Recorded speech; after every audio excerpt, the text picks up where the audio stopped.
Hi, everybody. I want to thank you all for joining the show. Royce in the house, vinyl album unboxing and storytelling. We're going to be a little short-handed tonight. It could be just me.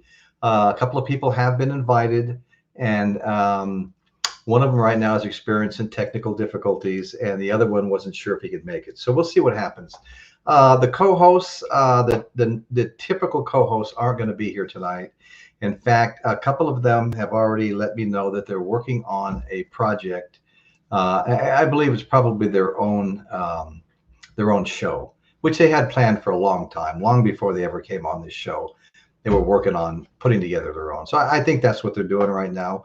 We haven't really discussed it in any detail. I wish them all the luck in the world, and they wish me all the luck in the world. And we're all friends, and we'll continue to be friends. Anyway, so here we are. Vinyl album unboxing and storytelling. I haven't done a solo one in a while. That's how I started out. Take a little getting used to again.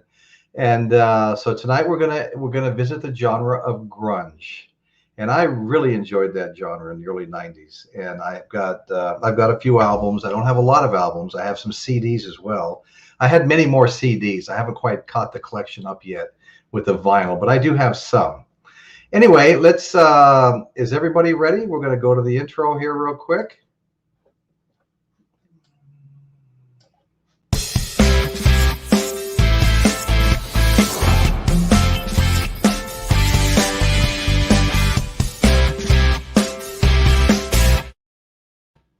All right, short and sweet.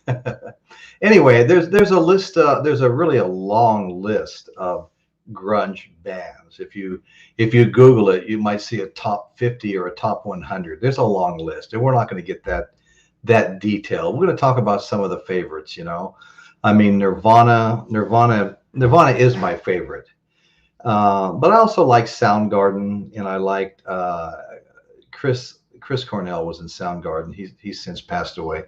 Alice in Chains, I really enjoyed Alice in Chains. They had, if you haven't watched Alice in Chains video, Man in the Box, I recommend that you do a search for Alice in Chains, Man in the Box. That is, I don't want to spoil it for you, but that is one wild video with a surprise ending. I mean, it's really it's I don't have a lot of words to describe it, but I liked it myself, and so check it out. Alice in Chains, Man in the Box.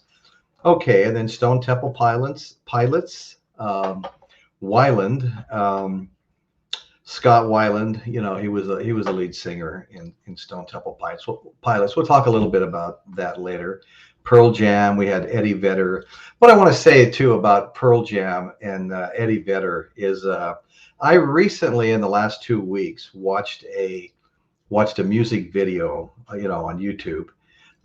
With Eddie Vedder and Beyonce, who he refers to as the Queen, and that is just a fantastic duo. I mean, if you've never heard Eddie Vedder at the top of his game singing, you want to listen to this. He has a fantastic voice. Eddie Vedder of Pearl Jam, and Temple of the Dogs. I was also a fan of Temple of the Dog, but the list goes on and on and on, and I can't really get that deep into it.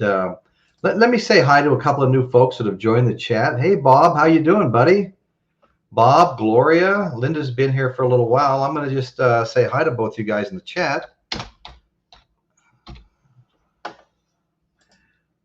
Thanks a lot for joining us. Like I said, it's a little different tonight. My co-hosts are all off doing their own thing, and that's cool. That's really cool. Linda Foster says she'll be watching, but she's cutting up jalapeno peppers. That's great, Linda. Okay, so let's get on with some unboxing. Okay, the first thing I want to show is Nirvana Unplugged in New York, at MTV Unplugged in New York, a double album set. And I'll tell you what, I have this on CD, and it was recently I put the CD in my truck, and it was probably in there for about 6 weeks, maybe longer. And I listened to this every day when I got in my truck and went to work and on the way home. I really love Nirvana. I will put Nirvana at the top of my grunge bands. I really love this band. You know, I mean, Kurt Cobain, fantastic. I think of Kurt Cobain as kind of a modern day Bob Dylan, poet, storyteller. I mean, he came along and did things that hadn't been done in a long time. Like I said, kind of Bob Dylan, but with a new twist, the grunge twist. And grunge is also referred to as the Seattle sound because so many of the bands came out of Seattle. Seattle is near and dear to me for a lot of reasons. One of them being that's where Jimi Hendrix came from and is buried. And I'm a huge Hendrix fan. But tonight we're talking about grunge, and this is Nirvana, and we're going to take a look at our Nirvana album. It's really the album is really itself just the cover and everything. It's just really nice, and got some nice pictures on the back. You know, 25th anniversary, expanded to 2 LPs and 180 gram vinyl. I can't believe 25 years have gone by. I've grown old since these guys have started. And I still love them. I still love all the band. Any band I've ever liked, I still like. So 25th anniversary. And here's the gatefold. Look at this Kurt on the bottom. What a talent. What an amazing talent. I love that guy. David Grohl. I mean, there's so much talent in this band. It's just amazing. And so anyway, so that's I'm going to go ahead and read some of the songs on the back as well. Angelo's here. Angelo, how you doing, buddy? Hey, you know what? I want you guys to all know that we're going to be making the show a lot more interactive. I want to involve all of you more. And I haven't quite settled on the format yet, whether it's going to be, you know, trivia games or some kind of contests where people win things. But I want to start involving everybody more. I think you guys would like that. I would like it. You know, I want to involve everybody and, you know, make you feel like you're more part of the show, not just watching the show, because I really appreciate you all being here. And to tell you the truth, I really think of you as all a big part of the show, you know, part of what makes it work. If you guys weren't here, I wouldn't be here. That's for darn sure. Let me, before I go any further, I got to say hi to Angelo in the chat. My buddy Angelo.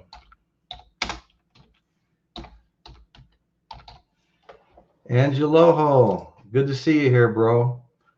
And anyway, I want to make this comment right now that if there's somebody in the chat right now that has a nice or not so nice, I don't care, grunge band album, and they would like to come on the show and talk about it a little bit, I'll send you a link in Messenger and we'll pull you right on the show. I'd love to have some company. Anybody's welcome. Hey, thank you, Angelo. I appreciate hearing that. So let's get back to Nirvana. And I just want to say that, you know, 1994, Kurt Cobain died. He was found with a shotgun across his body, gunshot wound to the head, and a suicide note. And of course, anytime something like this happens, all the conspiracy theories come out. I'm kind of ignoring all that. You know, some of the stories I heard, it was supposed to be a double suicide, and Kurt killed himself, but his wife at the time, Courtney Love, she had a band called Hole, and they were getting some play on MTV. She had one song that was playing, you know, daily on MTV. I actually kind of enjoyed that. And she was talented, and she had she's an actress too, and I've seen her in some movies, and I thought she did a great job as well. But one of the rumors or stories was that it was supposed to be a double suicide, which didn't happen. But anyway, he died 1994, gunshot wound to the head. There was a suicide note, and yeah, it was heartbreaking because I really enjoyed his music, and I don't know. To me, it was almost like the death of grunge, really, to be perfectly honest with you. Between, you know, him and Chris Cornell of Soundgarden died, and Scott Weiland of Stone Temple Pilots died. But anyway, let's get back to Nirvana. I get a little carried away sometimes. So we're going to pull out the vinyl and take a look at some of it. the usual format. And okay, so Nirvana, 180 grain vinyl, perfect condition. I played it a few times, but I listened to it so much on my CD player in my truck that I don't always come in the house and put it on because I hear it so often. And I listen to it all day. I can't come home and listen to it at night as well. But anyway, so that's the first LP. It's a double album set. And I'll go ahead and read some of the songs in just a second. Let me just put that away. I'll show the second one. The second verse, just like the first. There's nothing different about this one. It looks exactly the same. Basically, brand new vinyl. Been played a couple of times. That's it. You notice the fingers are off the vinyl. They may look like they're touching, but they're not. When I pull it out of the sleeve, it's the label in the edge. Respect the vinyl, baby. I did something I didn't do for a very long time, so I make light of it now. Anyway, all right. So that's the two Nirvana albums on their MTV Unplugged in New York, and that was a pretty cool era, that Unplugged era. We had Eric Clapton with Tears in Heaven after his little boy fell out of a, I don't know, 20-story building window and died. And anyway, just heartbreaking story there. But after that, it just exploded. Everybody had to go live on MTV, and I mean everybody. I can't think of anybody that didn't. So I'm going to read some of these songs. Smells Like Teen Spirit is not on here. About a Girl, Come As You Are, da, da, da, da, da, da, da, da. Jesus Don't Want Me for a Sunbeam, The Man Who Sold the World, Penny Royalty, Dumb, Polly, On a Plane, Something in the Way, Plateau, Oh Me, Lake of Fire, All Apologies. And I love this next one. Tell Me Where Did You Sleep Last Night? That's just a great song. Sometimes I have to put it on repeat when I hear that song. Where Did You Sleep Last Night? Come As You Are, another great song. Polly, Plateau, Penny Royalty. And some of these are kind of repeats of what I've read up above, but these were the rehearsals for those songs. And The Man Who Sold the World. There's three of these songs on, all of these songs on side 4, which is the back side of the second LP. They're all rehearsals that were recorded and put on the back side. So that's the 25th album anniversary, expanded to 2 LPs, 180 gram black vinyl. Includes 5 bonus rehearsals and download card and sticker. So somewhere here there's a download card where I can download this and a sticker. Okay, well, we'll look for that later. We'll look for that later. Okay, so before we were all buying vinyl again, I was buying a lot of CDs, and I had one of these 400 carousels where you could put a combination of CDs and DVDs, 400 of them, and to keep pretty close track of what was where. And anyway, so I had a lot of CDs in there, far more CDs than I had movies. I don't even know what happened to half of them. But this is my original Nirvana Nevermind. And there's kind of an interesting story going around about Nirvana Nevermind. The baby in the picture is a grown-up man now. That was like 25 or 6 years ago. And he's supposed to be suing Nirvana, for showing him nude. I don't know. I haven't heard anything lately. This came up about a month ago. He was suing Nirvana for showing him nude, So we'll see how that turns out. I thought it was kind of harmless. I was a little surprised at how often you see a naked little boy on an album cover. I was a little surprised initially, but this does have "Smell Like Teen Spirit" on it, and that's up there with my favorite songs. And the video was off the charts on MTV when they played it. It was just great.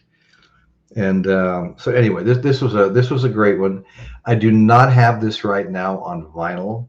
And there has been a shortage of it lately, too. Our good friend Jason Herndon of Kiss My Wax, the vinyl record factory, he said that there's a shortage right now. they had a big run of it, and they've got so many things they have to run before they run it again that it's all sold out already. So when I find this on vinyl, I will buy it. I've come across some of the older stuff that's kind of valuable now, but it wasn't the original pressing, so I wound up not. Bleach was one of them. Bleach is, if you can find the original pressing of Bleach, which is an album they put out before they made it big. Now that has value. I would grab that. If you're at a yard sale and you see Nirvana Bleach, grab it. You'll be glad that you did. Anyway, so that's the other Nirvana that I have. And let's see. Hey, just the facts. I will be once software updates. Okay, just the facts is updating some software right now, and he's going to come and join us, and that'll be fun. It'll be fun to have some. Oh, Scott Harris is already here. Okay, let's add Scott to the stream. Hey, Scott, nice looking studio, but where are you? Hi, Dan. How you doing, buddy? Can you hear me okay? Oh, no volume there. Say something.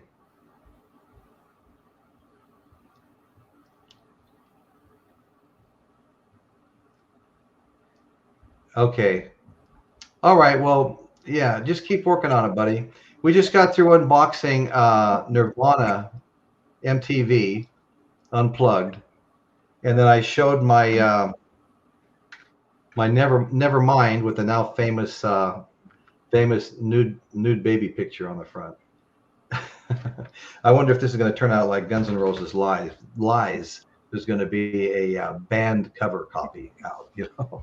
Anyway, so here we go. Gloria, I saw Ricky Martin Unplugged. Oh, cool. Yeah, Ricky Martin was great. Very talented. Dan's working on his software. Bob, I really enjoy the show. Bob, thank you.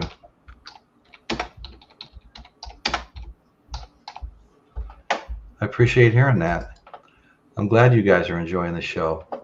Okay, so we're going to move on now, and sooner or later, Dan will have some volume, and Scott Harris, always entertaining, will be back, and he'll be on. So what I'm going to do now is do some true unboxings. A couple of albums I've been hanging on to for this very reason, for this unboxing of grunge, and I've never opened them yet. I've had a couple of them for months and months. So we're going to go ahead and unbox Stone Temple Pilots 4. And this is just a great album. Yeah, Stone Temple Pilots, I mean, their lead singer was fantastic. The whole band was really good. Okay, it's the back cover.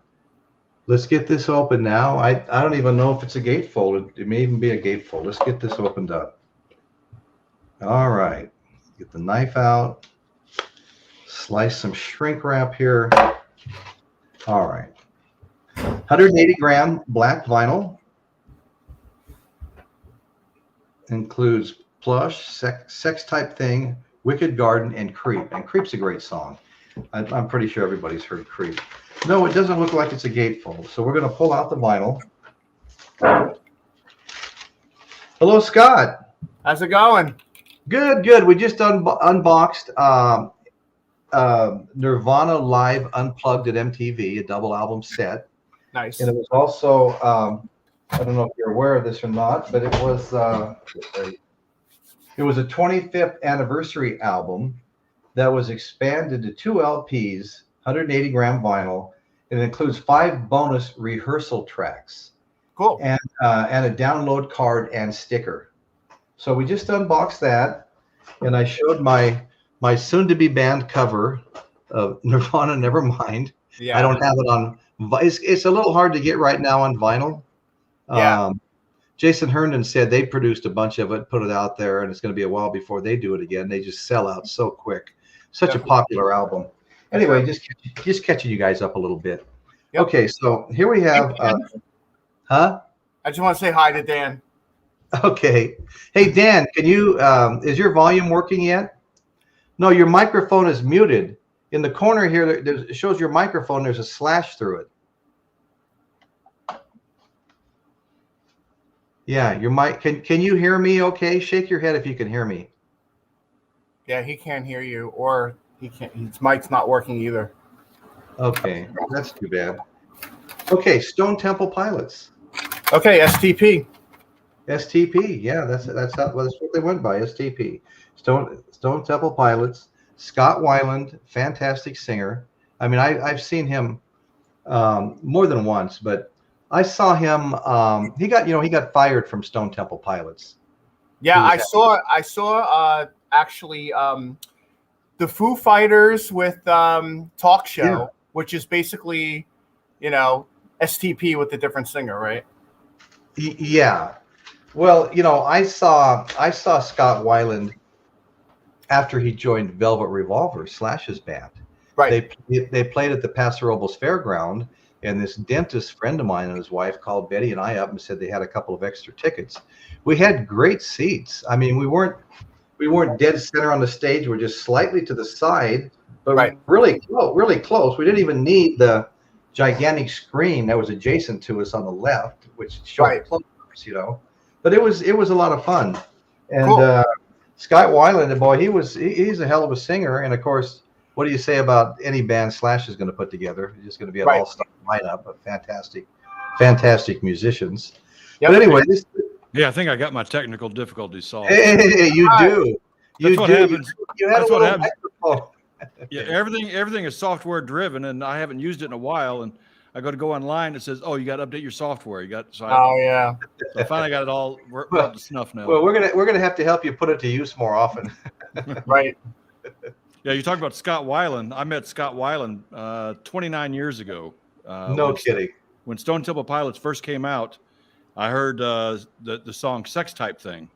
Yeah. And I go, man, I love that song. So I went out and bought the CD. They had just released a CD 2 weeks earlier, and so I got the CD.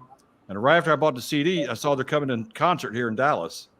So I got a ticket, and it was just at a small club here downtown Dallas. Nice. And so I get to the show, and we see the entire set. They sound pretty much like their album. They were really good. And during their set, they were tossing out CDs, freebies. No kidding. To the audience. So once the show was over with, I thought, well, hell, I got a CD that I bought. I'm going to get this thing autographed. So I go upstairs to the backstage area, knocked on the door, and Eric Kretz, the drummer, opened the door, and I said, hey, man, can you guys sign my CD? He goes, oh, you got one of the freebies we threw out? And I said, no, I bought this. Right. He goes, really? He was surprised that, somebody bought the CD. So he went ahead and let me in backstage. So I got to party with these guys from about 11 o'clock at night till about 4 a.m. Nice. And, you have all the luck, Dan, getting to party with everybody. Well, I became friends with Dean DeLeo, the lead guitar player, and because that was back before the internet days. This is back in '92. Right. And so they would after I met them, they went on a European tour, and Dean would write me. He would send me care packages with Stone Temple Pilots T-shirts and pictures and things. And but then they finally made it really big. Well, actually, they came to Dallas a couple more times, and they gave me backstage passes and a couple of tickets on the will call. And but then when they made it really big, it's like one day I got a letter back that I had written him, and it said "Return to sender." Nobody knew who that address he was anymore, and I never heard from him again. And I thought, well, that's what happens when fame hits you. A wall goes up. Right. A wall goes up. Yeah. And they were gone. I never heard from them ever again. Right. Well, was Core the same CD that you had? Yes, that was the very first one. Yeah. Yeah, because you mentioned. Let's see, what song did you just mention? Sex Type Thing, and they had Plush. Yeah, and sex Type Thing, Plush. Yeah. It says right here on the front.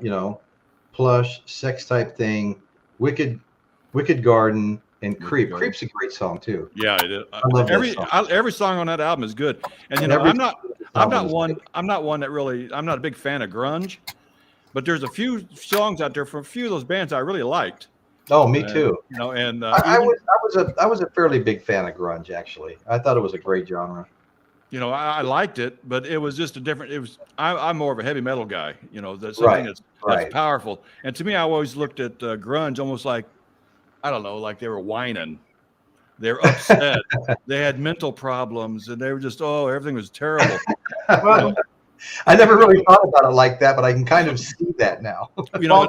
There's definitely a post-punk and punk influence on grunge, where, you know, the rock and roll that was happening and metal stuff that was happening in like the late 80s and early 90s was like party atmosphere, where, you know, this was more like something about like getting more real with your emotions and stuff. Exactly. And, you know, and if that doesn't appeal to you, then, you know, if you don't like the Velvet Underground, if you don't like the Sex Pistols, if you don't like things that are a little bit more on the negative tip or whatever, you know, mixed in with Neil Young, of course. I mean, and Neil Young is also very melancholy and kind of down and depressed and stuff. Yeah, you know, I've heard Neil Young almost referred to as the, you know, grandfather of grunge.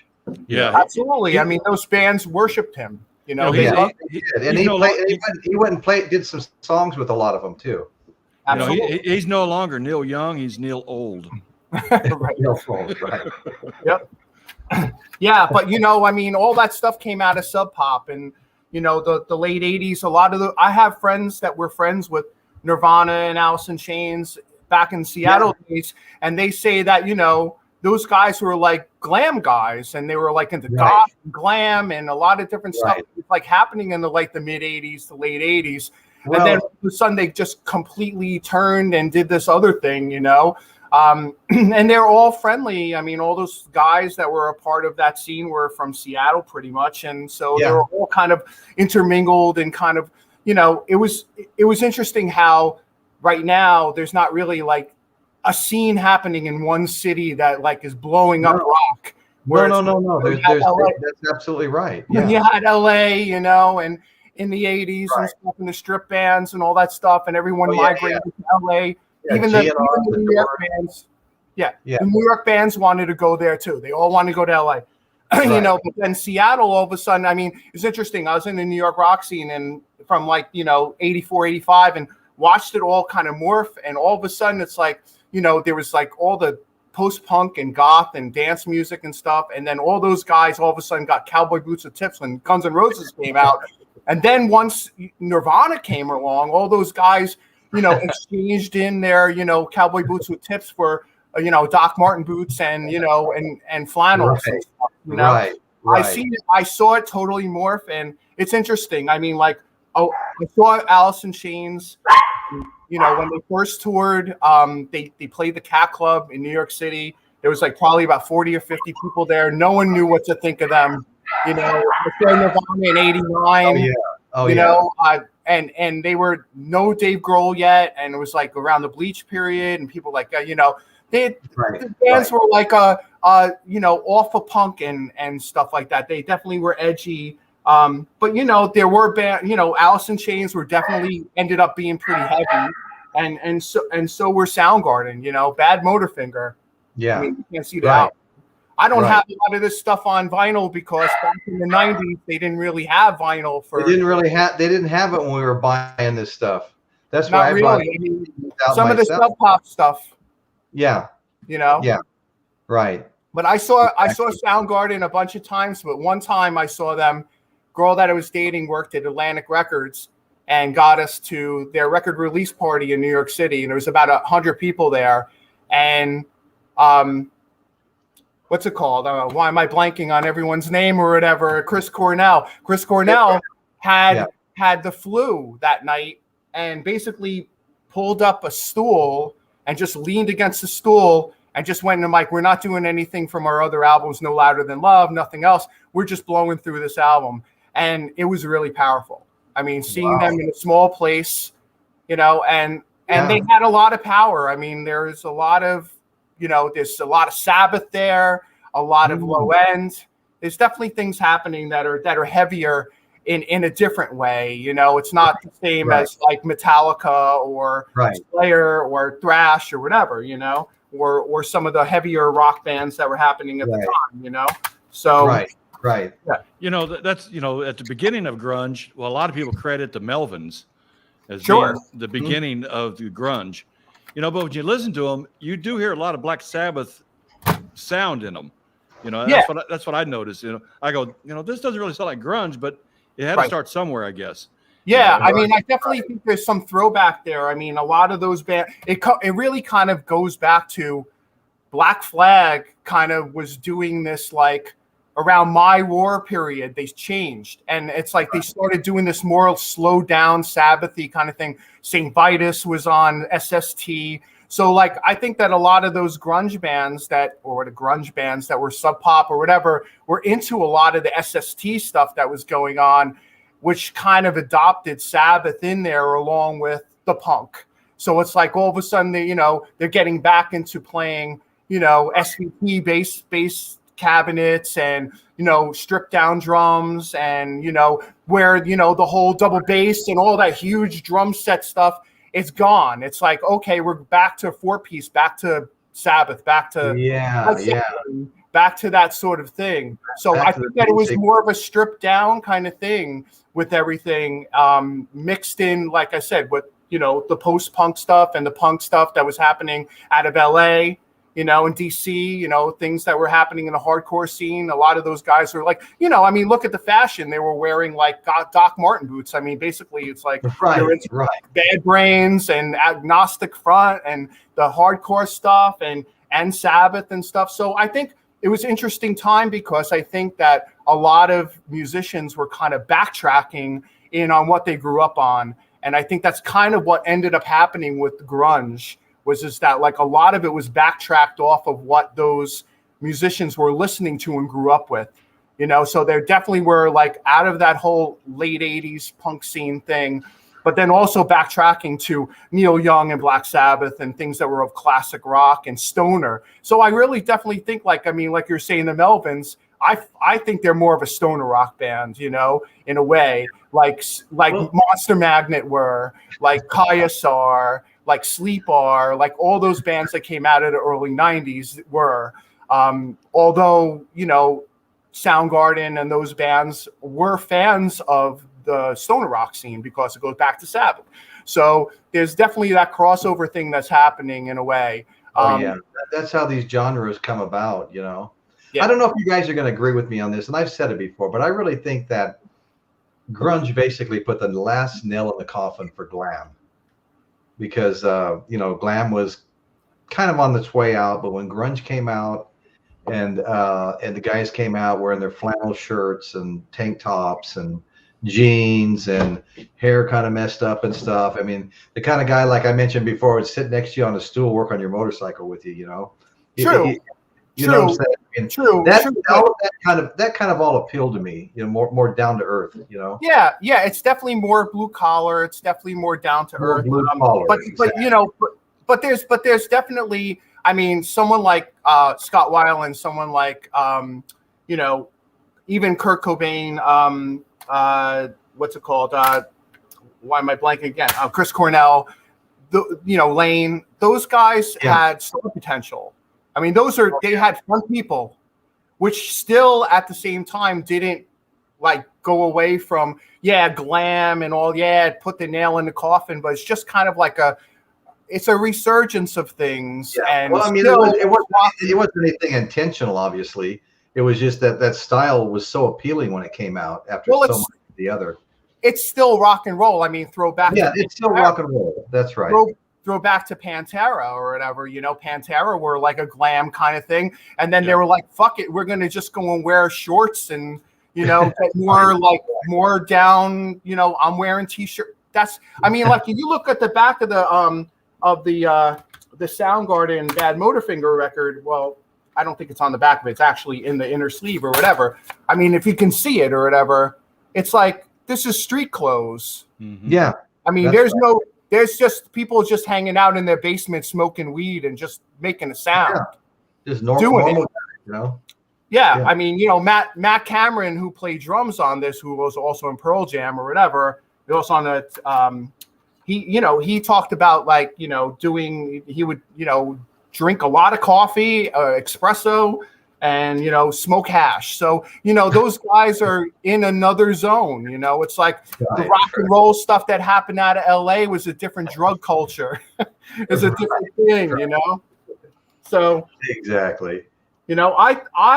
My favorite album out of all the grunge stuff really is the Temple of the Dog album.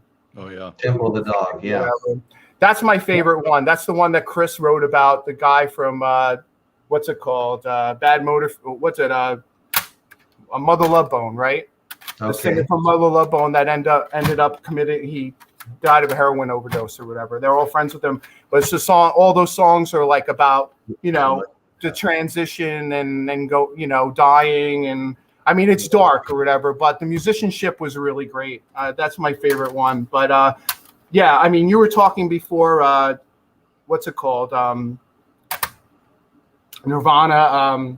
Nevermind. Obviously, I remember when Nevermind. The thing is that I saw Nirvana before Nevermind on Bleach, and I really didn't think that much of them. I was like, there was a big buzz about them, and they played the Pyramid Club in New York City. It's a small club, maybe about 150, 200 people could fit in there. Maybe there were 60 people there, and it really wasn't that much of a spectacle. But once this album came out, Well, that's the whole thing. Bleach.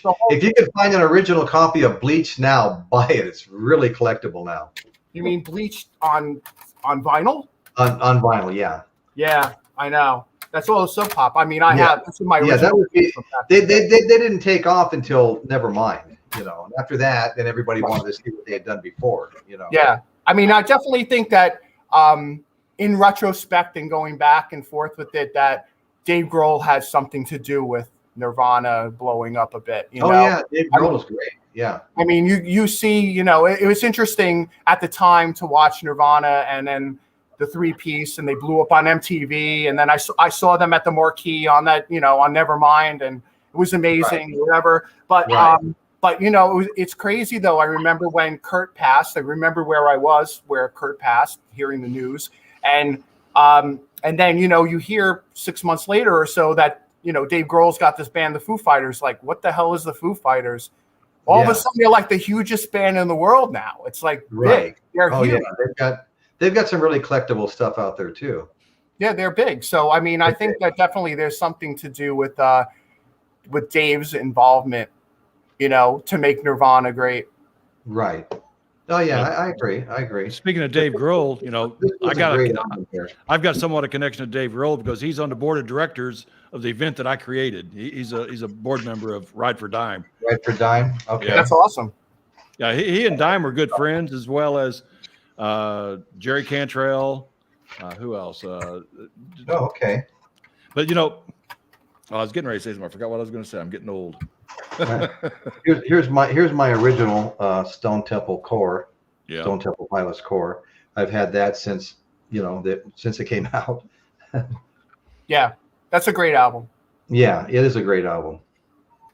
Okay, cool. Well, the next thing I'm going to show once again, I bought this some time back, and I keep saying I'm going to have a grunge unboxing, and it was finally time, and so I picked up Pearl Jam, and I really Pearl Jam was a great band. Eddie Vedder is an amazing vocalist. There's a music video circulating right now. Eddie Vedder and Beyonce. I don't know if you guys have seen it. They do a song together, and Eddie Vedder's voice is just, so amazing in this. He actually way outshines Beyonce, who's got a great voice too. And they really enjoyed performing together. You could really tell watching them. But if you get a chance, just do a search for Eddie Vedder and Beyonce, and watch that video. It's pretty good. I really enjoyed it. So this is Pearl Jam, and this Pearl Jam was kind of the beginning, wasn't it? I think wasn't Pearl Jam about the first to go as far as grunge? They were the first. They were the first ones I really noticed. The first ones I really noticed too. Yeah, exactly. they were featured on Saturday Night Live one night, and I go, man, that band's kicking ass. I really like it. Yeah. And the very next day they were playing at Edge Fest here in Dallas. So my wife and I bought a couple of tickets and saw them the very next day, and I was blown away by them. Yeah. Yeah, they're a good band. Totally a good band. There's the back of the cover. It's not a gatefold either, but I'm going to pull the vinyl out. It's got for the first time ever, it's got a really nice sleeve. I love these heavy cardboard-like sleeves. And then a lot of information on the back here, It talks about, produced by, talks about all the different, people in the band. Eddie on vocals, Mike on lead guitars, Dave on drums, lyrics by Eddie Vedder.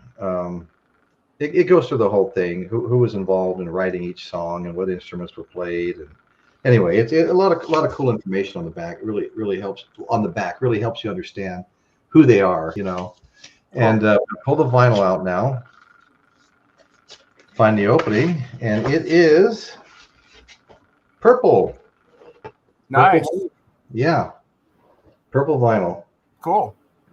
Yeah, no, this is really cool. This first time I've opened this, I just cut the shrink wrap to open it. So anyway, so this is actually a great album. We've got Once, Even Flow, Alive. That was a great song, Alive. Why Go, Black, Jeremy. Jeremy was a great song too. It was a big hit, single.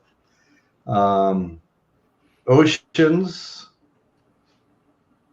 Porch, Getting Harder to Read, Beep, Believe. Okay. Anyway, there was one there I couldn't even read. From what I understand, the song Jeremy was written about a kid here, not too far from where I live, a city called Richardson. I was a high school kid that committed suicide. Oh, no kidding. Yeah, because it was kind of a local thing here. Well, thanks for sharing that. I never heard that before.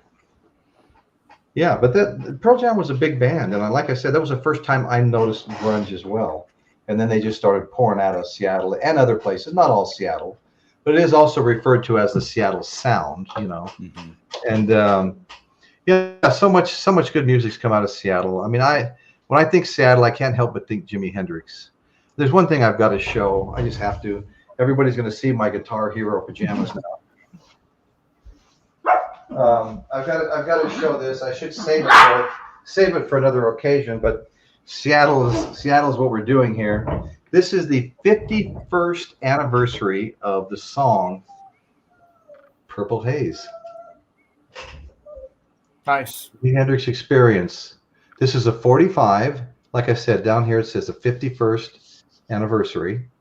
And what's really cool, here's Jimmy on the back. I'm a huge Jimi Hendrix fan. I always have, and I always will be. I mean, I'll die being a Jimi Hendrix fan. And anyway, but what else is cool about this is, of course, it's Reprise Records. I don't know if you guys are aware of this, but most of the stuff that gets issued now is authorized by the Hendrix family estate, and it makes a big deal about that. I've started seeing some stuff recently after hearing that there was a battle between some Hendrix heirs that is not Hendrix estate, and this is actually one of them. There's a woman's name here. I'd have to put my glasses on, but anyway, let me show the vinyl. Purple Haze is in purple vinyl. Nice. Purple translucent vinyl. I had to get this one. I came across it online. Oh gosh, about a week and a half ago, and it showed up. We'll do a Hendrix unboxing. You guys have some Hendrix? Absolutely. Yeah. Okay, and I have some Hendrix, and I've been getting more and more of it as time goes on. I have, the first time I ever heard Hendrix stories and stuff like that, it was mind blowing. Mind blowing, yeah. Yeah, I couldn't, there was actually a bunch of kids that I was friends with, lived across the street, two brothers that introduced me to a lot of classic rock in seventh grade. And one of their friends was a huge Hendrix fan, even back then. And, we listened to Third Stone from the Sun, and it's just over my head. Like I couldn't comprehend it. Just, I knew, Purple Haze and the hits and stuff like that, but the experimentation, it's way. I didn't really get it until sometime, in my very late, teens, 2021. I hear what you're saying completely, Scott. In fact, when Jimi Hendrix, the Jimi Hendrix Experience, went to the studio and wrote their first album, with Purple Haze and The Wind Cries Mary and all those great songs on it. They turned it in, and the producers were like, "Hey, you're never going to be able to sell a song that's over 3 minutes long." Right. Well, Jimmy liked his extended solos. That was the best part of Hendrix, was the extended solos. When he'd go crazy on the guitar. So he had to go back in the studio and cut all these 6, 7, 8 minute songs down to 3 minutes each, you know. So Yeah. I really enjoy. I've been buying some of the live albums lately and stuff because I really enjoy him being able to just do his thing, you know. Yeah, I mean, I love all the Fillmore East stuff, the Band of Gypsies. Yeah, yeah. No, there's some great stuff out there. It's such a talent. But anyway, back to grunge. So I do have, you know, I actually really I don't have the LP, but I've got a CD of let's see, Alice in Chains. I enjoyed Alice in Chains. If I was saying earlier that if you haven't seen the video, Man in the Box, that played pretty frequently on MTV back in the day. What a wild video. I mean, especially the ending. I don't want to ruin it for anybody, but anybody that hasn't seen that ought to do a search and watch, you know, Man in the Box by Alice in Chains. I like that band. It was trippy, the video. Yeah, it was weird to see them back then. I saw them twice back then, and first time was in a small club, and and no one knew who they were. I mean, I had my friend who I was with knew them from Seattle. But yeah, Alice in Chains was playing. We have to go, whatever, you know. But it was the whole glam scene was still happening, you know. The whole glam metal thing was happening, right? And then when they came on with the shorts and they're just doing the whole Man in the Box and just a wow, and it's like people like, what is that? Yeah, what is that? It was like just around when they had Man in the Box as a video, just around that time, and they didn't really blow up yet, you know. And then they did a Clash of the Titans show in Madison Square Garden where they played with Slayer, Megadeth, and Anthrax, which is a weird mismatch. They were totally mismatched there. They kind of hopped them on the tour because something happened with one of the other bands that was supposed to open. And I did get to see them, and they were great. But, like, you know, audience are like, what is this? You know? What is this? Right. I mean, you watch Slayer, you know, but Rain and Blood, and then Alice in Chains, Man in the Box, you know, it's so different. Right. Yeah, people like writing. You guys agree with me though on that video, Man in the Box? You know, it's a pretty wild video. Yeah, it's great. You know, and then you know they get into Jerry Cantrell is extremely talented. Yeah. You know, his solo records like Boggy Depot, great. This Degradation Trip, I think that's what the other album is. Really great stuff. Definitely. You know, if it wasn't for him, you know, it would be a completely different thing. You know, Lane had a great voice, a great front person, but, you know, definitely the talent is most of the talent, I would say, honestly, is Jerry, you know, extremely talented. Great. I mean, all those harmonies are all him, you know, and if you listen to his solo records, you can definitely tell, you know, who was writing the music in that band for sure. It's definitely a very, very distinct style, very talented. I never got to see Alice in Chains, but I got to meet Jerry Cantrell a couple of times, you know, through Dimebag. So that's pretty cool meeting him. That's awesome. That's cool. Yeah. That's awesome. Yeah. You know, you talk about the clothing, you know, the way the glam bands were and all that. Right. You know, once Pantera got rid of the glam and transferred themselves, you know, I guess it was probably, I don't know, mid-90s, I guess. Dimebag started a new trend where it was the camouflage green shorts with the high top sneakers, with some type of shirt with a leather vest, you know, and suddenly I saw everybody was dressing that way, at least the people I knew. No kidding. You know? Definitely. and also back in the mid-90s, I guess probably about 94, 95, you know, I worked, you know, I was managing a band called Aska, and they had the long hair and everything, you know, but they weren't glam. They were more into the leather, but long hair. But people kept calling them, "Oh, you're a hair band." It was almost like an insult. If you were called a hair band, it was an insult in the mid-90s. Mid-90s, okay. You had to convince them, we're not your typical glam hair band. We're not that at all. Right. So that transition period. Yeah, transition period.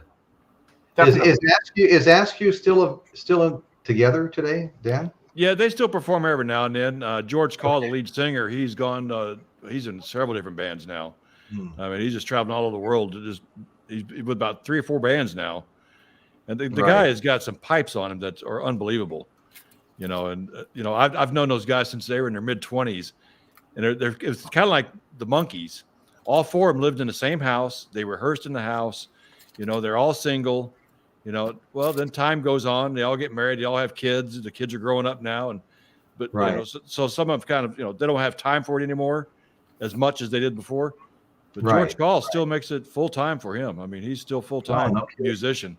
I don't know how much money he's making. I have no clue. But, I mean, he's busy. This guy's busy all the time. Okay. Well, I mean, we lost a lot of these guys, too. I mean, Kurt Cobain from Nirvana, Scott Weiland from Stone Temple Pilots, Chris Cornell from Soundgarden. I don't think Alice in Chains is fine. Pearl Jam, Temple of the Dog. I don't think they lost anybody. But no, Lane died. Lane from Alice in Chains died. Yeah, the singer. Oh, okay. Yep. Okay. Well, also, Chris Cornell's good buddy. Oh God, what is his name from Linkin Park? It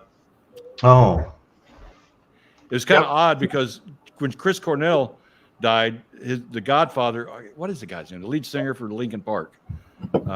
Chester, whatever. I can't remember his name. But anyway, he was the godfather to Chris Cornell's kids. Yeah. And then he committed suicide.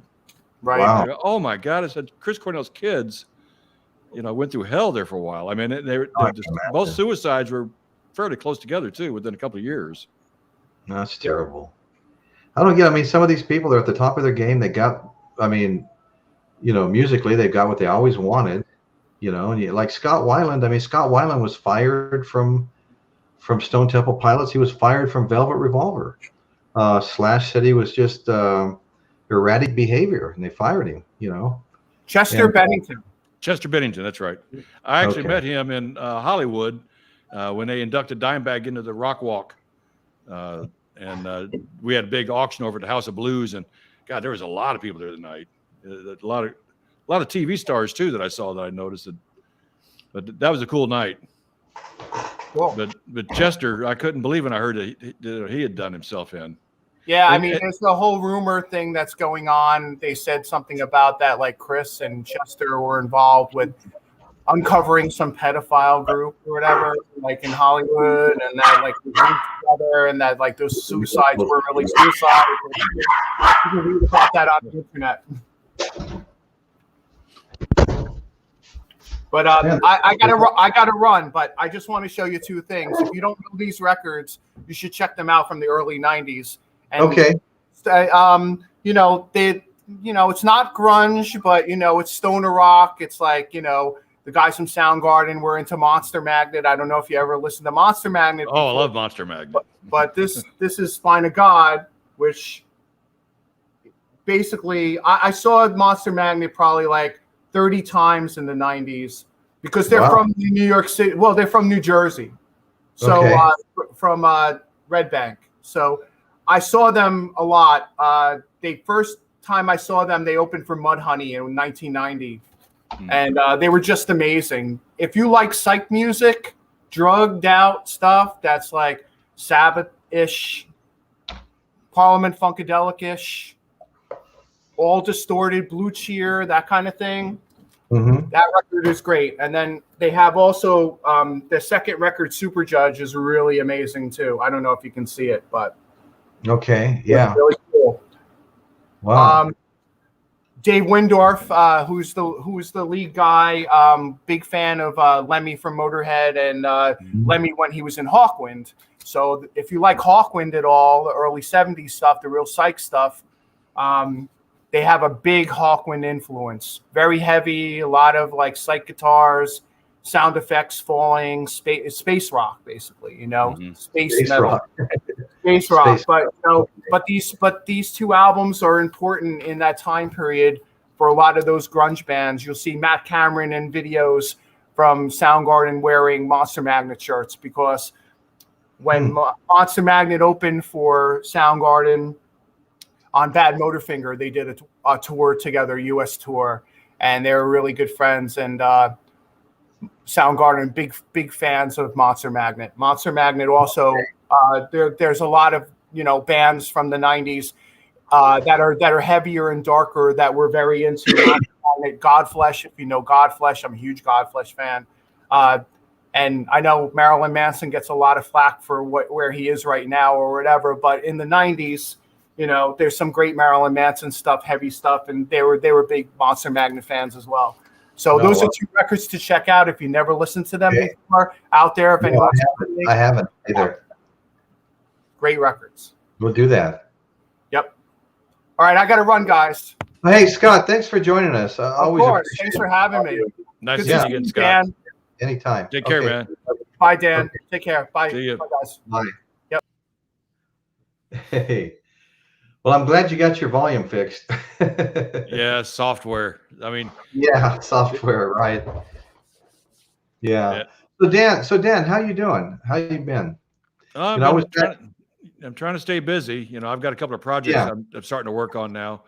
What I'm starting to do in addition to the vinyl unboxing, I've been starting to do a little more vlogging. I went back to my class reunion in I always call Henderson, Las Vegas.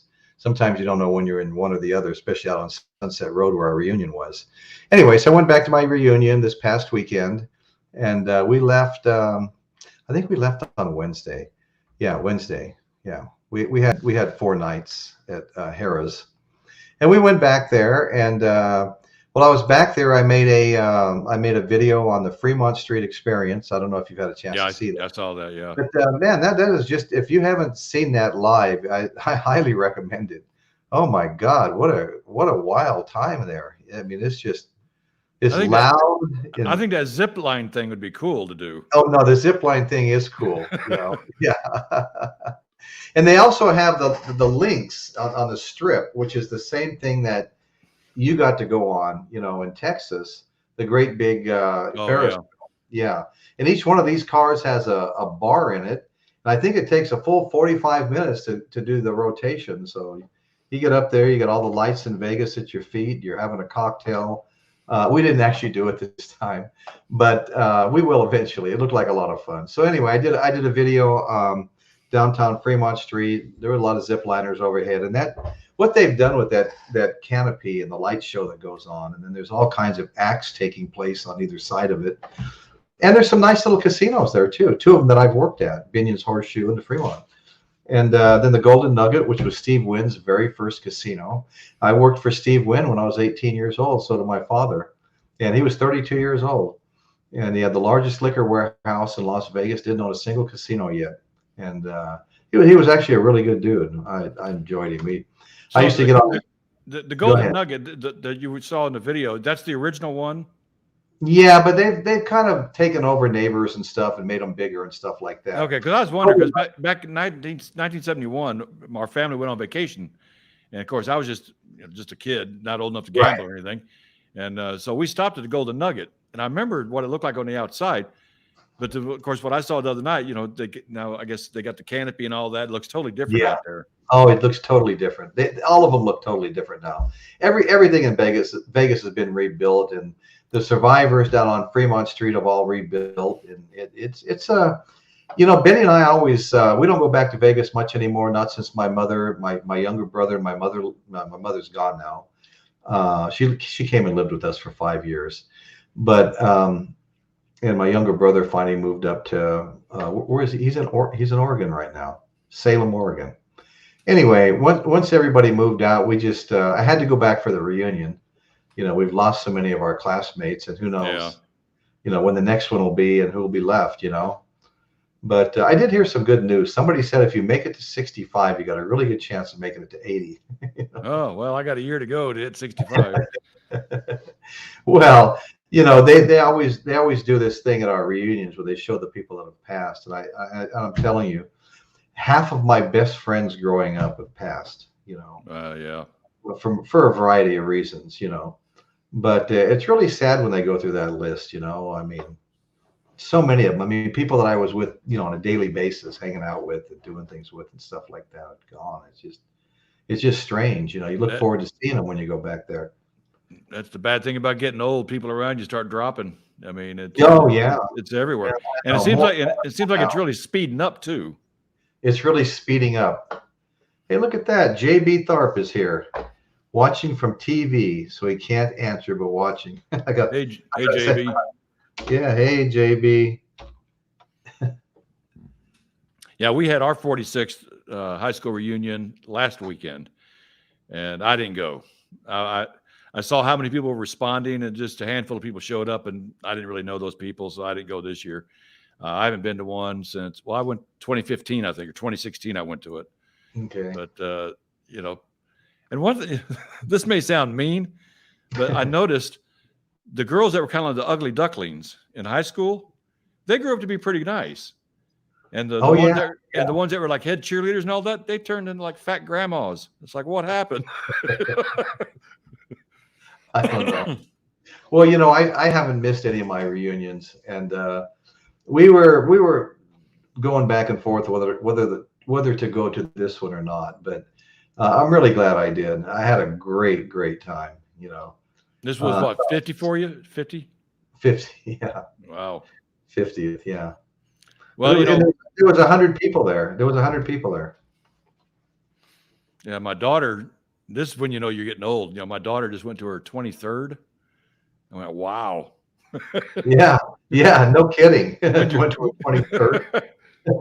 Yeah, 23rd reunion. And I went, oh my God. Yeah, I've got a daughter that could go to her 23rd or 25th too. Where'd the time go?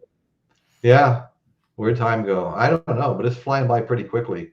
Well, just opening up these grunge albums and stuff and talking about that, and you think back that that was the early 90s, and it feels and sounds like it was only yesterday. That's right. That's how fast the time's flying by. You know, it's really going to beat all of us, isn't it? I mean, 1991. I mean, that was 30 years ago. Yeah, 30 years ago. Wow. And I thought I knew it all when I was 17. You know. Oh yeah, I'm sure you did. I did too. In fact, that was my dad's. Just ask my parents. Yeah, my dad nicknamed me Mr. Know-It-All. You know, that was my nickname. And I actually did. You know. Yeah, I'm pretty sure you did. Yeah. Yeah, but it was, you know, I grew up in Henderson, Nevada. It was a little town, 18,000 people, but we were just right outside of Las Vegas. You know, I worked at casinos in Vegas. My father worked for Steve Wynn at the largest liquor distributing company in all of Las Vegas. My mother worked at the Nevada Club, and later on the Fremont. And my brother was a craps dealer. My sister was a Keno writer. You know, that's not all they did, but I mean, they had other businesses they started and different things. But I mean, at one time, my brother made great money as a craps dealer. You know, he always worked his way to the places that were considered where the high rollers went. You know, and they're all betting with black chips, you know, $100 chips. And somebody wins, and he reaches out and grabs a stack of $100 chips, and it's just nothing to flip a couple to the dealer. I mean, he had it's like $1,500 nights in tips. You know, I mean, he'd buy a house, and before you knew it, brand new block walls all the way around. The place was lavishly landscaped and decorated. You know, I mean, he made good money as a dealer, and he was really quick-witted and sharp, and he always worked his way to the top places. In fact, he worked his way to a place that was such a high roller place that the other dealers took him in the back room and said, "Hey, Robin, this isn't working out. You have to learn how to ask for tips. You're not pulling your weight, you know." Mm-hmm. So it'd be one of those things where a guy you know, rolls a dice and wins, and he reaches out to grab a bunch of black chips, $100 chips, and you're supposed to say, "And the gentleman throws a tip to the dealer." And so everybody looks at the guy, and he looks back and forth and starts throwing. You know, he gets kind of intimidated. You know, peer pressure. But they would ask, and they would hustle. And the Vegas is just one big hustle. It runs on tips, actually. You know, I remember my wife and I went to Lake Tahoe back 1990, I think it was. And I'm not much of a gambler, but if I get started, she always kind of kept a rein on me, you know, to slow me down. Because she hated gambling. She hated gambling with a passion. And so one day we were down in watching a craps table. And I didn't know how to play craps, so I'm kind of just watching, see what's going on. And this guy walks up, throws 3 $100 bills on the table, you know, rolled the dice, boom, the guy down the gutter. I went, oh my God, the guy just lost $300, you know, in 2 seconds. In 2 seconds, right. Yeah. And I said, and I only brought 500 total for the week. Oh, yeah. This guy just lost 300. And I go, oh. Yeah, no, I hear you. I've seen all that. Yeah. I played a little bit of craps, but I never really got good at it, but you could play like the pass line or something like that, where, if they don't make it, you back up your bet and increase your odds. And if you just start doing stuff like that, and then pretty soon you're betting on a 6 the hard way, meaning 2 3s, and 8 the hard way, meaning 2 4s instead of a 6 and a 2 or a 5 and a 3, and you start spreading your bets. That's when you start losing, really. If you play it just real close, and you can have fun, but you can spend all night betting small and only win like 150 bucks. It's the best odds. Craps are the best odds in the entire house, they say. I spent most of my time behind a slot machine because it didn't take any brains to operate that, and I think they're kind of rigged up in a way where I know when my cup was almost out of quarters, that's back when we actually had quarters in there instead of tokens. Yeah, big paper cups. Yeah. Yeah. So it seemed like I'd have like 3 or 4 quarters left, that I'd win again, and then I got half a cup again. My wife would say, well, let's go do something. I said, well, I still got some money here. As soon as I lose it all, we'll go. And I'd almost be down and I'd win some more. It would just keep you there. It just, you wouldn't make anything. I probably haven't stood at a craps table in 15 years. I never did that much. And you're right. If I go to a casino, almost 100% of the time, all I'm going to do is just sit there in front of a slot machine. And and we don't go that often, but I mean, we're really small potatoes, 60-cent bet, 80-cent bet, And when a machine finally turns hot on you, you can really do well on it, And but you're going to lose a lot of times before you win anything. There's no winners if you do it frequently. I had friends that used to be high rollers, and if you went to Vegas with them, you stayed in the suite, all top shelf liquor. They'd have 2 butlers waiting outside the door for you, and I'll never forget the time that the butlers came in, and one of them was like, "Oh, Mr. Graves, you my favorite, Mr. Graves. You guys hungry yet, Mr. Graves?" And Dave looks at me and goes, "Oh, you and Betty hungry, Royce?" I go, "Sure. What do you guys want?" I go, "Whatever you want to get. I don't care, Dave." "Well, how about PF Chang's?" Yeah, PF Chang's. And then they run down to get it for you, bring it into your room, and put it on your plate for you. But Dave would tip them very, very well. But he got to do, and when you went with him, it was a lot of fun because you toured the Grand Canyon in a helicopter. You landed up on some high cliff. You had champagne brunch overlooking the Grand Canyon. The rock music, Led Zeppelin and stuff playing loudly in your earphones when the helicopter's flying. And it was just a hell of a time, And they would comp him anything. One time there was going to be a big fight in Vegas. I think it was Oscar De La Hoya and Shane Mosley. Yeah. And Dave gambled so much, they sent a jet to the Paso Robles airport to get us. Jeez. Take us out there. We weren't even going to spend the night, and they gave us a suite to lay our jackets in when we got in the limo and went to the fight, But so I got to see that side of it, not because of anything I did, because of who I knew and who my friends were, And but that was fun when you got to do stuff like that. Go sit in a big suite. And another time, another friend of mine that gambled a lot was he was getting ready to leave, and he goes, "Hey, Royce, I don't know what kind of room you and Betty have. I'm just the normal room, normal room." And he goes, "But I've got a suite over there at the Rio. I've already paid for tonight. Why don't you guys just here's the keys?" And so we go over there, nice little 2-story suite at the Rio. That was fun, But anyway, so I had some friends that really, Dave would play 2 $25 slot machines at the same time, and his finger would never stop hitting the button. But he put a lot of money in. But when he hit, I mean, you really hit on those machines when you hit, I mean, it could be 60,000, 75,000, 150,000. He went over there one time, and he sat down on one of those machines, hit it, moved to the next one, hit it, moved to the next one. And his buddy of mine, Jay, that was with him, said the whole bank of $25 machines was lit up waiting for jackpots to be paid. And Dave went over to the dealership and bought a brand new Hummer, had to put a chrome all over it, and drove it home. I never had luck like that. That's for sure. No, I never had. One thing I did like about Las Vegas, or actually even Reno, while you're sitting at the slot machines, you get the same waitress come up and sit there just feeding you drinks all night long. Oh yeah. And of course, my wife hated gambling, so she wouldn't be at a slot machine, but she would walk around with coins in her hand, When she saw a waitress, she'd act like she's gambling. You know, man, yeah, give me a drink. You know, so she would get free drinks, but she would never gamble.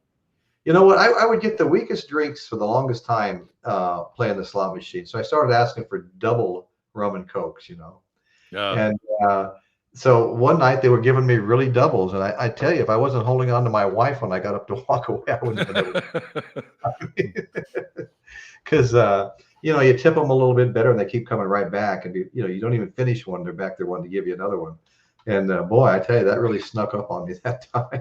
I also loved the buffets they had, the 99-cent buffets. Oh yeah, jeez. Yeah. Try to find a buffet now. Well, 99 cents, you're never going to find that again. Well, now you want to go to buffets, $35-$40, you know. Really? Oh yeah, none of them have even reopened since COVID. I don't. Some of them say they're not going to reopen. I hope that's not the case because I enjoyed the buffets. Yeah. You know, when I was a kid growing up back there, giving the food away was one of the ways they got you in the casino. You know. Yeah. I mean, you could go up to the Rainbow or the El Dorado Club uptown Henderson. They had two little casinos. You get like a 39-cent breakfast. I mean, bacon, eggs, toast, hash browns, and coffee or whatever else you want to drink for like 39 cents. You know. Yeah. And it was almost more than you could eat. It was so much food. And we were in there over the weekend. I wanted to see what it got up to. Was like $5-something, like $5.99 or something for that same breakfast. But for the longest time, it was under $1. You know, we go in there everybody went in there. It was great. We had places we could go get a shrimp cocktail for 99 cents, a sandwich big enough to feed 4 people for like you know, $1.25 or something like that. I mean, that good sandwich too, you know. And like I said, they basically gave the food away just to get you to come in. But now you walk in there and it's all Guy Ritchie. Everybody's got a celebrity chef. The dinners are all really expensive. The food, you know, you go downtown Fremont Street, you'll find maybe a steak and lobster someplace for $15, a prime rib dinner for $12.99. I mean, you can get some nice dinners and expensive downtown on Fremont Street. You know, I'm thinking about heading back out to Vegas here. You know, I'm not sure exactly when, but you know, Video Bob lives out there now, and he's finally looked like he's all settled in. So go out there and pay him a visit. And I haven't been out to Vegas since 2004.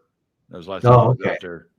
And my wife went out there on business, I think in 2010. And like I said, she's not a gambler. She goes, I don't ever want to go back to Vegas. She hated it. She just never cared. She never cared for that lifestyle. You know, she just didn't really care for it. Yeah. Caitlin says, dang, buffets are on my list. And, you know, we love the buffets. Oh, man. Talk about overeating. You know, when we were going regularly, man, we'd hit the buffet every time we went. It's hard not to hit the desserts or want to taste a variety of them, you know? Yeah. But it's good. I mean, there's always crab legs are always there, and sometimes oysters and a lot of stuff I really like, you know. And then they're carving, you know, they're carving steak for you, they're carving prime rib, they're carving turkey, you know. So you can have really any kind of a meal you want. You can have Mexican food, Italian food. You can have a Thanksgiving feast. You know, they've always got stuffing, cranberry, and you know, biscuits and gravy and potatoes, and yeah, I love the buffets, and I'm really sad that no one has one open right now. You know, we have this little local casino called Chumash, the Chumash Indians. And in fact, it's an hour and a half away, but they had the best damn buffet, and they lowered the price to $25, and they're saying they're not going to bring it back. Caitlin's saying she wants lobster now. Well, I'm getting hungry now too. Well, you know, that little Indian casino I was telling you about, they used to serve. They'd have a lobster night. They give you like 2 at a time. You'd go up there and get everything else you wanted. They give you 2 lobsters, but you could go back as many times you want. You can eat 6-8 lobsters if you want to. You know? There was a place here in Dallas. That's probably good. There was a place here in Dallas where they had it's kind of like a crab leg buffet, and it was fairly cheap, you know, compared to what you're getting. Right. But they had to stop it because they almost had riots there. You know, people be sitting at their tables, and here comes the crab legs, and people just swamp the buffet thing. And next thing you know, people are saying no more crab legs. So they're back there cooking more crab legs. When they brought them back out, it was a swarm again every time, and they couldn't handle it. Right. Well, I remember about 15 years ago or so, we used to find like crab legs on sale for like sometimes as low as king crab legs, the big ones, Sometimes as low as like $2.95 a pound, $5.95 a pound. Oh, you check them out now; they're probably like $30 a pound for the king crab legs. Yeah, anything per pound now. Any type of steak or anything right now. Oh my God. Oh yeah. They said some of this really nice steaks. It says it's only going to be for the rich now. Yeah, no, that's exactly right. And again, all the casinos have their celebrity chefs now. And so you got to deal with that. And I tell you, my wife and I love sushi. And a few years ago, we were at Caesar's Palace. And I remember eating there once before in a sushi restaurant, and we liked it. So we walk into the sushi restaurant at Caesar's, and what you got for like 25 or $30 was like kind of a half roll, and it was like probably the worst roll I've ever had. And never again. I mean, they've really cut back on what they give you now, food wise. Speaking of food, I think some of my favorite food is up in San Francisco at Fisherman's Wharf. Oh yeah, yeah. Oh my God, I love going to Fisherman's Wharf and getting a big old crab sandwich with a beer and sit there and watch the seals out there, hollering at you. I love that. Yeah, I was just up there about a month ago. My wife went to Texas to visit her sister, and I took her to the San Francisco airport. In fact, I made a couple of vlogs. You and I talked about the one at Haight-Ashbury. Then I did a Pier 39 Fisherman's Wharf, and I love both those places. As bad as everybody says it is up there right now, I never ran into any of that. I mean, Haight-Ashbury's all cleaned up. Might have saw one or two homeless people. And Pier 39, there was no homeless people there. I mean, so everywhere I went, it was just absolutely beautiful. Made me want to go back again. And, Haight-Ashbury was one of my wife's favorite spots. Yeah, I remember you saying that. I remember one year I went up there without her, and went out there to visit a buddy of mine. And you got these little hippie girls that go up there and make these little hemp bracelets. And my wife loved the hemp bracelets. Oh, did she? So she said, hey, when you get there, make sure you go to Haight-Ashbury, get a little hippie girl, make me a hemp bracelet. Hemp bracelet, yeah. I don't know if I should mention this, but I made a little bit of a pot deal there too. There's something that's on my bucket list. Right.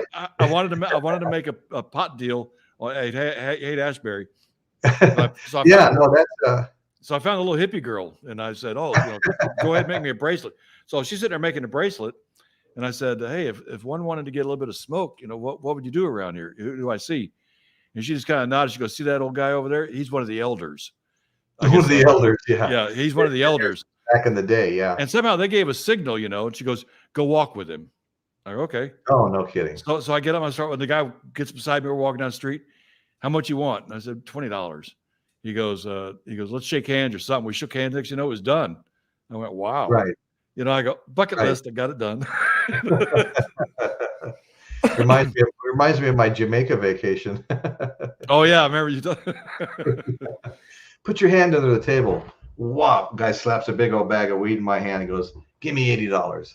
I look over at my wife and she thinks, she's in her mind, we're going to jail for the rest of our lives in Jamaica. She was like freaking out. I go, no, I better not, He goes, 50 Cent and his crew were here last week and they bought a pound and smoked the whole thing before they left. I'm sure 50 Cent's a big celebrity when he goes there. So is Ben and Jerry still right there at the corner? Haight-Ashbury? No, I don't remember seeing a Ben and Jerry's. Yeah, well, when I had that whole corner filmed. I could be wrong. Yeah, it used to be a Ben and Jerry's on one corner. When you cross the street, there's a T-shirt shop there. I remember buying a bunch of T-shirts at that T-shirt shop. Yeah, I remember the T-shirt shop. Yeah. And there used to always be, every time I went there, right there at that corner, Haight-Ashbury corner, there'd be a pair of tennis shoes hanging from the electrical wires up there. I don't know what. Yeah, I didn't see them either. They must have taken them down. Yeah, but it was a fun little trip. I enjoyed it. I mean, I've been there several times, and I've been there when it was a little crazier too, closer to back in the day. We went up on one of those side streets and saw the Dead House, where the Grateful Dead used to hang out, where they lived. I guess that was pretty neat. I love San Francisco, at least the way it used to be. I haven't been out there. Geez, I haven't been out there since '98, so it's been a while since I've been out there. Bob just made a comment. He told me this before, and I have to agree with him. He says, Roy says, I said before, when the Chicago outfit gangsters ran the casinos, they fed you all the food and drinks that you wanted. Vegas was a better place. And that is the way it was. That was exactly the way it was, Bob. And that's what I grew up with, you know. And I actually left Vegas before I was old enough to gamble. But I will say at about 17 years old, I had a driver's license that said brown hair, brown eyes, 160 pounds. And we went and did whatever we wanted until I got busted one night and they found my fake ID and took it away from me. But everybody kind of had one, you know. I got arrested in the casino for being drunk in public. We sat there for about 10 hours, me and George Maestas playing blackjack. I didn't realize how much I drank. You know, you're playing cards, they keep bringing you free drinks. And I got up and tried to walk, and I went sideways over into a bank of slot machines and dumped my drink all over my shirt. The next thing I knew, I was upstairs in the security office. That's a whole long story I don't want to get into right now. I had to go to court and everything, and I lost in court. The only guy to ever lose in that court. They were letting guys off with all kinds of huge, serious, 96 counts of sales of narcotics. Case dismissed after his lawyer told a couple of jokes. I get up there drunk in public, 18 years old, and I get convicted, But anyway, that's the real short version. I mean, like Bob said, they give you all the food and drink that you wanted. It's just like fishing, basically. They set out the bait. That's the food and the drinks, and they get you in and they take your money because the house always wins. The house always wins. Rarely does the house not win. Right. So they got to get you in. And once you're in, there are no windows. You can't see if it's daytime or nighttime. There's no clocks. No, I know. and I think there's something in the air that they're pumping in there too. Make you want to pay. But Gloria just said that Jordan's done some great vlogs on that, Vegas and stuff. And I want to just mention that I've been trying to do a vlog a week. I did the 2 in Vegas. Before that, I went up to Carmel and went to ate dinner at Clint Eastwood's ranch. Went down to the Hog's Breast Inn where Clint Eastwood owned it for 27 years, and then the San Francisco ones we were just talking about. I have another vlog, another one of my travel vlogs, premiering this Tuesday night. I've been saving it. I want to try to do at least one vlog a week between the vinyl shows, and this one is on Calico Ghost Town. I don't know if you've ever heard of Calico Ghost Town, but it's near Barstow. We're leaving Vegas. Barstow's sort of the semi-halfway point between Vegas and California, where I live. And the Calico Ghost Town, I used to take my kids there when we're leaving Vegas and visit it. It's going to be a real fun show. It's going to be Tuesday night at 6:30. The trip to Calico Ghost Town, and it's a lot of fun. It started its life, and I think it was 1881 as a silver mine, and somebody discovered some silver, and it just went crazy. It was kind of like a silver rush, like the gold rush, But they've really brought it back, and the owner of Knott's Berry Farm got involved and pretty much restored it. It's just a fun place to visit now. They even have a train ride that takes you around to some of the mines and stuff. But that's Tuesday night at 6:30, Calico Ghost Town, and there'll be live chat and stuff like that. None of these little vlogs that I do are very long. I'm going to say they go anywhere from 8 minutes. A long one might be 18 to 20 minutes. It's hard. People don't want to watch a 3-hour show anymore, is what I'm finding out. If you look at all the other shows, even the ones that we all were on before, some of those would go 3 hours. Those are all like 35-minute shows now. I peek in there, take a look, see what's going on. I don't even see one going an hour anymore, because the bottom line is, if I go to my analytics and look at how the show went, I'll find that the average watch time is 22 to 25 minutes. That's true. I mean, that's the high and the low. That some people will pop in for 5 minutes and leave. Some people will be there for the duration. But I mean, it's not good to have an average watch time at 25 minutes if you're trying to build a show, Yeah. So the shorter shows, it's easier to have a longer percentage of watch time, among other things. I mean, it's just hard to sustain a long show. We've had some long ones. I think a couple of our first ones were about 3 hours. Then we got them down to about 2.5 hours, then 2 hours. And after that, it was maybe They were all under 2 hours after a little while, and then some were just a little over an hour, like an hour and 20 minutes might have been the last one. But I think shorter is better, when it comes to all that stuff. So whenever I do the vlogs, I want to go like 8 to 20 minutes, just little tours of thing, and I have fun doing that, And what I found out when you do keep them that short, because I've done several like that are 8 to 10 minutes long. Yeah, you actually get more views. You get more views, and the what's really important is the view time. If somebody pops on, they're only there for 10% of the show. I mean, it actually, when it comes to the algorithm, and all the things that are important to YouTube and Google as far as putting commercials on your show and stuff, if nobody's watching a 3-hour show past 22 minutes, they're not going to recommend it to anybody. Yeah. I'm in a process now. I've got 2, possibly 3 different projects I'm working on. You probably saw the one last week where I did the Bonnie and Clyde reenactment of the bank robbery.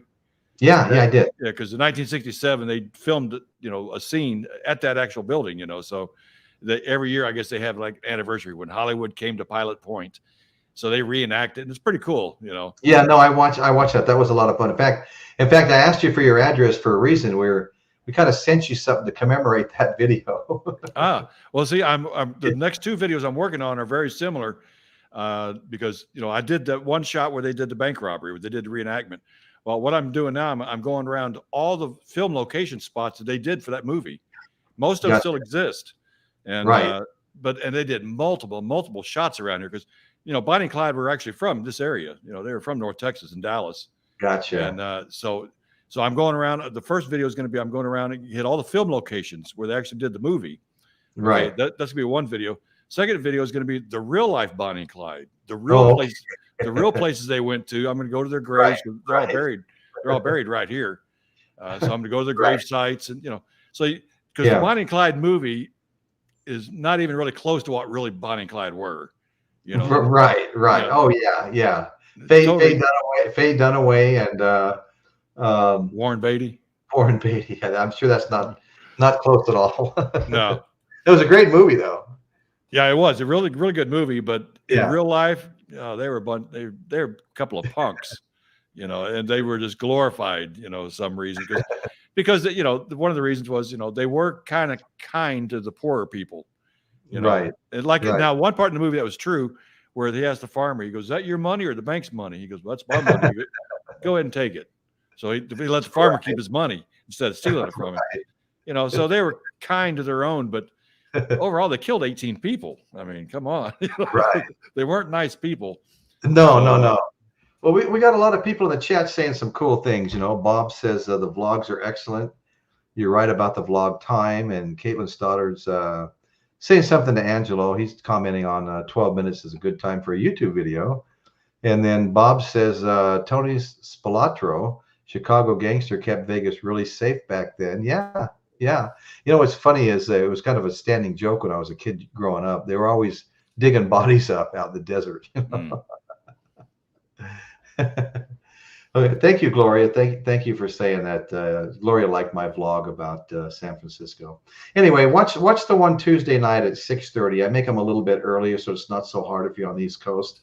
6:30, and it's Calico Ghost Town. It's a fun one. I mean, watch it with the kids and stuff. I mean, it's a fun video. Like I said, I'm going to try to do one a week and just fit it in the middle of the week somewhere. I've got a few in mind, and we got some beautiful beaches here. There's a lot of people vlogging. They just do a 4K stroll down a beach and never say a word, and they got like 8,000 views 3 days later.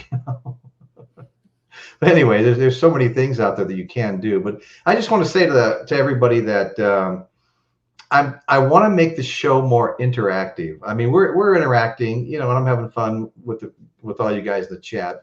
But I want to bring something else to the show, some kind of games or contests or trivia contests, or we've all seen it on a couple of the other shows, some trivia contests, and something that makes it a little bit more fun. Maybe have some giveaways, to whoever gets the most right answers and stuff like that. Just something that brings all you guys more into the show, and we all have more fun together. I mean, I think that's a great idea. And so I want to start. I won't say I'll be there next weekend, but maybe the weekend after.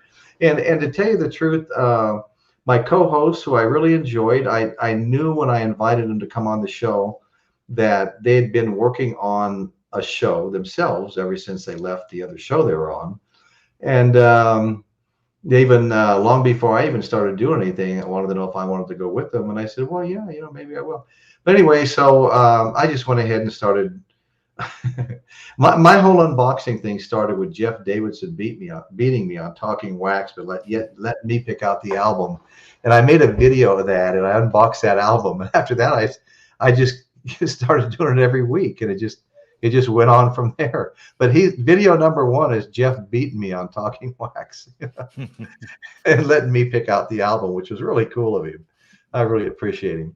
But anyway, so that's how I got started. So I don't know what the other guys were waiting for. Maybe some sort of, they were worried about graphics and intros and this and that. But they'll do a great job because, I mean, Jason's got that great, Kiss Collectibles unboxing show.